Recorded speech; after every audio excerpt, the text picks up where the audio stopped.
at a moment when our partnership is simultaneously experiencing consolidation as well as exploring new domains and opportunities. At one level, there is a solid foundation of a time-tested relationship, but at another, there are profound changes in our respective economies as well as the uncertainties created by the global environment. How to grow business and how to deepen cooperation are no longer simple propositions. First Deputy Prime Minister, Manthuro, colleagues, dear friends, it's a great pleasure to join you all at the forum this evening. I thank the organizers for their excellent arrangements and meticulous preparations. It has been interesting listening to various policy perspectives and sectoral viewpoints from all of you. I thank all presenters and take the opportunity to share my own thoughts on India-Russia economic cooperation. We are today at a moment when our partnership is simultaneously experiencing consolidation as well as exploring new domains and opportunities. At one level, there is a solid foundation of a time-tested relationship on which we now seek to build a more contemporary cooperation. But at another, there are profound changes in our respective economies as well as the uncertainties created by the global environment.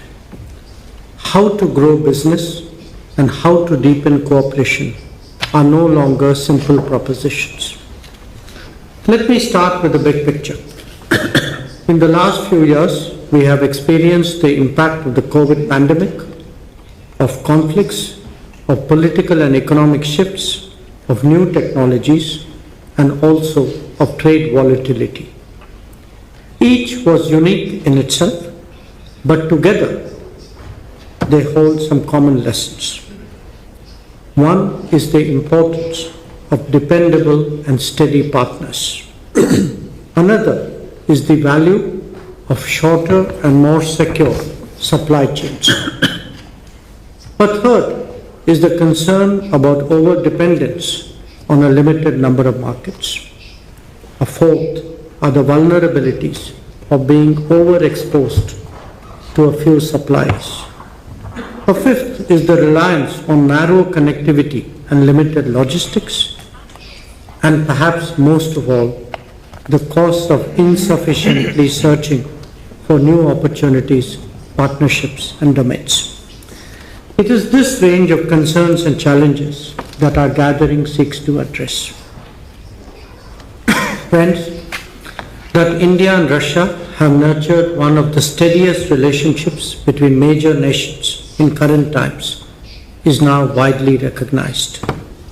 However, that did not automatically translate into significant economic cooperation. Our trade basket remains limited. Until recently, so did our trade volume. It may have grown in recent years, but then so too has the trade deficit. Both the diversification and balancing of trade now urgently mandate more strenuous efforts on our part. At the end of the day, they are essential not just to reach higher trade targets, but even to sustain the existing ones. The answer here lies essentially in the complementary nature of our respective economies. And India, the GDP of $4 trillion plus, growing at 7% for the foreseeable future, has an obvious need for large resources from dependable sources. In some cases, it could be assured supply of essential products, fertilizers, chemicals, machinery being good examples.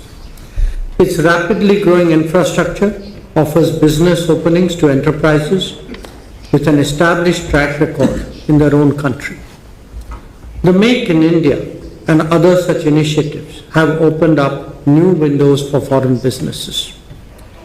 The modernization and urbanization of India generate their own demands flowing from shifts in consumption and lifestyle. Each of these dimensions represent an invitation for Russian companies to engage more intensively with their Indian counterparts. Our endeavor is to encourage them to rise to that challenge. Let us now look at the mirror image. India is increasingly a quality producer of goods on a large scale. This can ensure an affordability and accessibility visible in fields like healthcare. The competitiveness of Indian economy is today in display in so many other domains as well. It extends from engineering and construction materials to electronics, auto components and fashion products. When it comes to food and agriculture, we both have our particular strengths. Another area that has considerable potential is the mobility of skilled manpower. Today, we must think in terms of a global workplace and the optimization of talent. As it is reasonably evident, there is much that India and Russia can do for each other in promoting growth and accelerating development. What we seek to do as governments is to provide the guidance and create conditions for economic activities to take place. Clearly, much centers around trade, but there is growing willingness to contemplate more investments, joint ventures, and other forms of collaboration. First Deputy Prime Minister Mantoro and I are here amongst you to encourage those processes. We want to send you all a clear message that an enduring strategic partnership must have a strong and sustainable economic component. Realizing that means moving on multiple fronts. We have today concluded the terms of reference for the India-Eurasian Economic Union FTA. That will surely make a difference when concluded. We spoke about motivating joint ventures in key areas where the demand is already established. Some initiatives of significant investment levels were also spoken about. Our skilling and mobility endeavors have started to take off.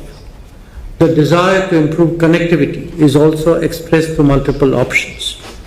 Ensuring that trade settlements and other financial payments become smoother has also been recognized and, more important, acted upon. There is a more active search for opportunities and partners in various fields. But in the final analysis, what we really need is for businesses to step forward confidently. Not just that, also ensure that there is a close collaboration between what governments are discussing and businesses are planning. In fact, ensuring the synergy was one of our agenda points at the IRIGC official meeting earlier this evening. So friends, I know that all of you share these aspirations and sentiments.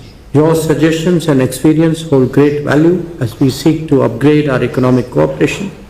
Let me conclude